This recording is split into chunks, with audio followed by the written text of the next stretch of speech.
Good morning, my dear students. Due to some unexpected circumstances, we are forced to explore new avenues to engage you all in studies. Today, we discuss the poem Crossing the Bar, written by Alfred Lord Tennyson. Hope you will understand and make the best use of this time. These are the contents: Introduction, Presentation, Explanation. Crossing the Bar is a poem written by Alfred Lord Tennyson. His work includes In Memoriam, The Charge of the Light Brigade, and Idyll of the King. Tennyson wrote Crossing the Bar in 1889, 3 years before he died. The poem describes his placid and accepting attitude towards death. Tennyson uses the metaphor of a sandbar to describe the barrier between life and death. A sandbar is a ridge of sand built up by currents along a shore.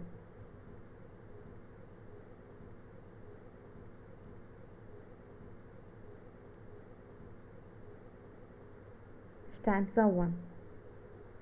Sunset and evening star, and one clear call for me, and may there be no morning of the bar when I put out to sea.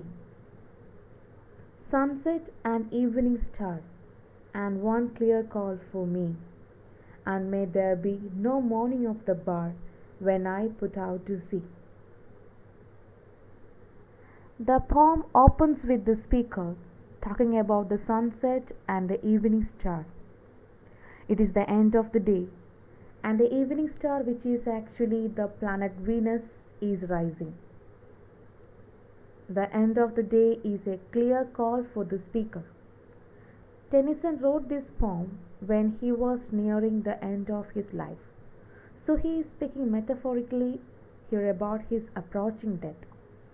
The speaker hopes there will be no morning of the bar when he puts out to sea.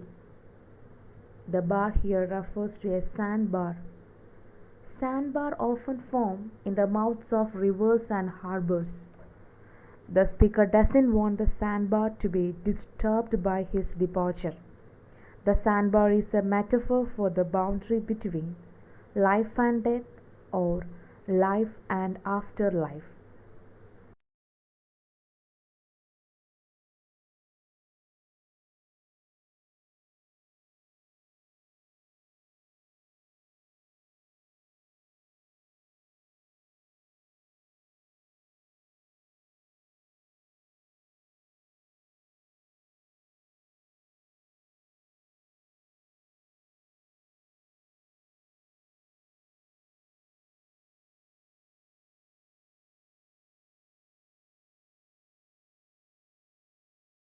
Stanza 2.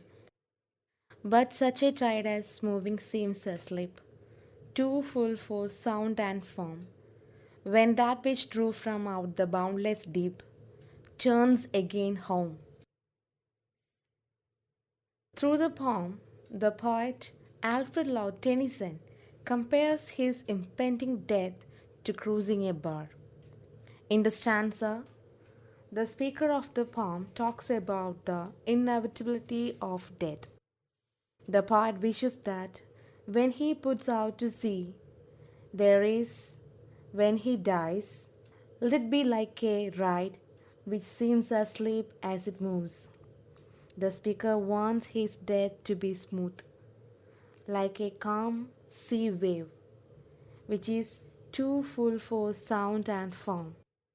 The speaker hopes that his death will be silent, smooth, and quick, making no fuss. The poet uses the example of the river and the sea to express the kind of death he wishes for himself. The water from the sea evaporates and turns into clouds.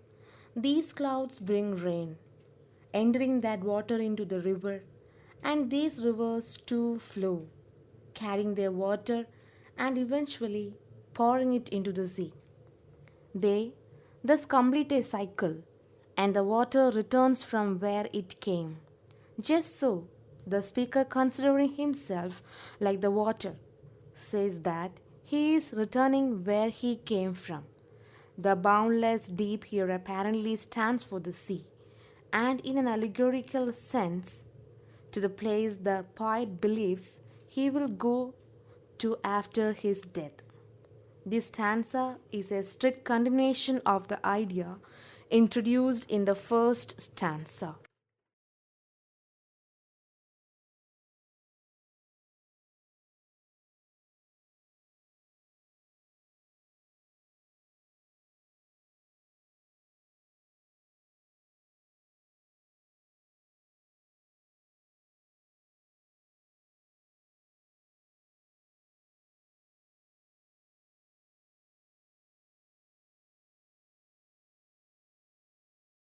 Stanza 3. Twilight and evening bell, and after that the dark. And may there be no sadness of farewell when I embark. In the third stanza, the poet again resorts to describing the atmosphere to convey his inner feelings. It was sunset when the speaker started the poem, but now it is twilight. The sun has already gone down the horizon and dusk is settling. The speaker can hear the evening bell tolling. It is the indication that night is approaching. Then, after a while, it gets dark. It is night. The poet here uses twilight to show us the state of his life. Just as the day has ended, his life too is about to end. Here, twilight stands for sadness, darkness, and grief portray the speaker's miserable state before his death. The speaker expresses his hope there will be no sadness of farewell upon his death. The sadness of farewell is ambiguous and can mean both the speaker's own sadness as he departs from life or the sadness of the people whom he leaves behind and who are saying farewell to him. Lord Tennyson writes, "When I embark," to convey the idea of the speaker's death. Thus, it is evident from the word embark that death is not seen as a final destination by the poet, but rather as a new beginning.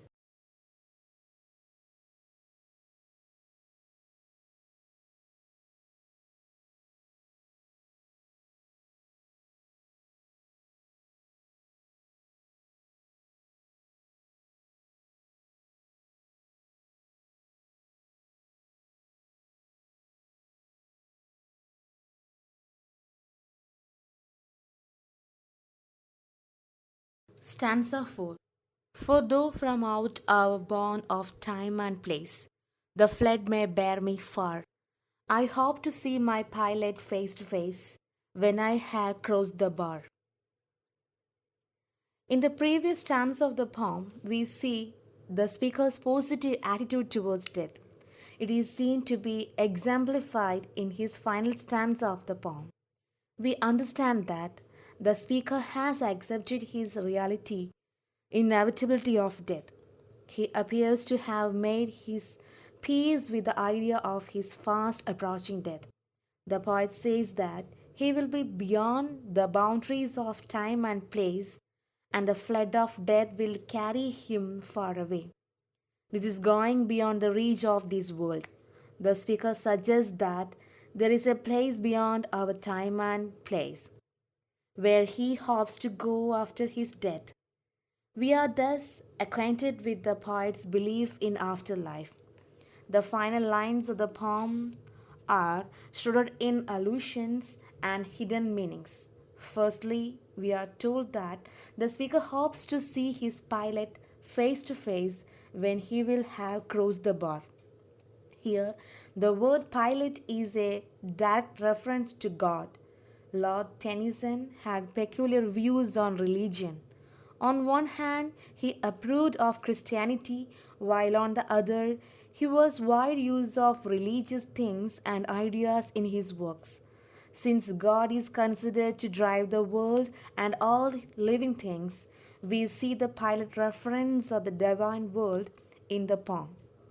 Also, the use of the word crossed is interesting.